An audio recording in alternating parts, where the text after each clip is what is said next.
काँग्रेसनं वंदे मातरमचा अपमान केल्याप्रकरणी आता भाजप प्रचंड आक्रमक झाली आहे। सोनिया गांधींनी देशाची माफी मागावी, शिवाय त्यांच्यावरती गुन्हा दाखल करावा अशी मागणी केली जाते। नवी दिल्लीतल्या इंदिरा भवनमध्ये काँग्रेसच्या कार्यक्रमात वंदे मातरमचं गायन सुरू असतानाच एक व्हिडिओ व्हायरल झालाय। यामध्ये सोनिया गांधी आणि मल्लिकार्जुन खरगे हातवारे करताना काहीसे अस्वस्थ दिसतात। त्यामुळे खरगे आणि सोनिया गांधींनी वंदे मातरमचं गायन मध्येच थांबवण्याचा प्रयत्न केला असा आरोप भाजपनं केलाय। थोडी तरी लाज शिल्लक असेल तर काँग्रेसनं देशाची माफी मागावी अशी टीका केंद्रीय गृहमंत्री अमित शहांनी केली आहे। सोनिया जी, 140 करोड़ की जनता आपको देख रही है। आपके द्वारा किया गया ये पाप इस देश की जनता कभी माफ नहीं करेगी, कभी माफ नहीं करेगी। कोई स्वप्न में भी कैसे सोच सकता है कि वंदे मातरम उसका गान अधूरा छोड़ दिया जाए?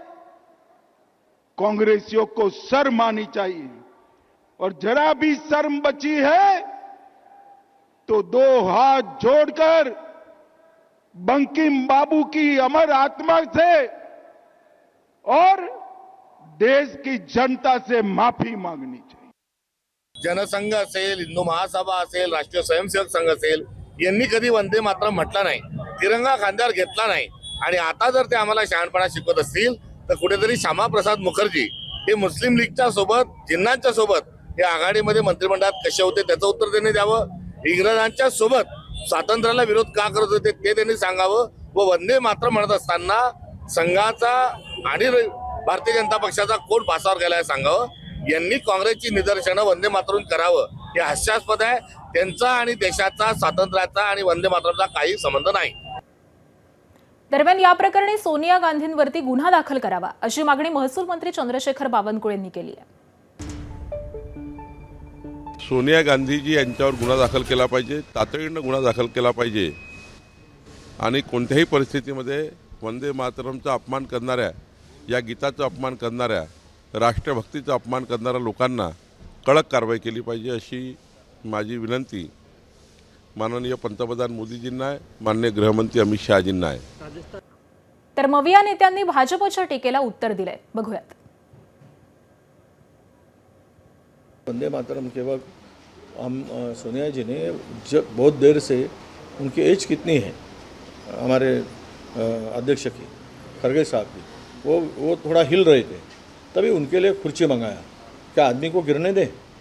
वो एज आज उनकी है, उनका वेट, वो इतने देर से खड़े थे, तो उसको लेकर उन्होंने वहाँ पे इशारा किया था। तो इसको लेकर ये लोग क्या है, इसमें इनको इनका ही खेलना है ना। वंदे मातरम क्या इनका संबंध है क्या? आज़ादी के ये वंदे मातरम बोलते थे क्या? वंदे मातरमची 6 कडवी आहेत। किती? 6। प्रधानमंत्र्यांनी टेलिप्रॉम्प्टर शिवाय ती 6 कडवी म्हणून दाखवावी, मी तर म्हणेन 2 कडवी म्हणून दाखवावी प्रधानमंत्र्यांनी। देवेंद्र फडणवीस यांनी सुद्धा 6 कडवी समोर उभं राहून म्हणून दाखवावी। आतापर्यंतची प्रथा 1938 साली काँग्रेसनं वंदे मातरम राष्ट्रगान म्हणून स्वीकारलं, काँग्रेसने स्वीकारलं, बीजेपीने नाही स्वीकारलं। राजकारण काही प्रमाणात भाजपला करण्याची ती सवय आणि त्यांची ती वृत्ती, आणि ते प्रत्येक विषयामध्ये तिथं राजकारण करतील। मला एवढंच त्यांना सांगायचं आहे की ज्याच्यामुळे तुम्ही निवडून आला, की धर्म या नावावर तुम्ही निवडून आला, आणि अयोध्यामध्ये 1500 कोटीचा भ्रष्टाचार झालाय त्याच्याबद्दल तुम्ही काहीच बोलत नाही, आणि मग युवांबद्दल, नाही तर काँग्रेसबद्दल, नाही तर विरोधकांबद्दल तुम्ही नक्षलवाद बोलून त्या ठिकाणी तिथं संबोधित करता। मग अयोध्या, पवित्र अयोध्यामध्ये जो 1500 कोटीचा गरिबाचा पैसा जो तुमच्या संघटनेच्या काही लोकांनी खाल्लाय, तर त्याला पण आपण नक्षलवादच बोलू शकतो ना।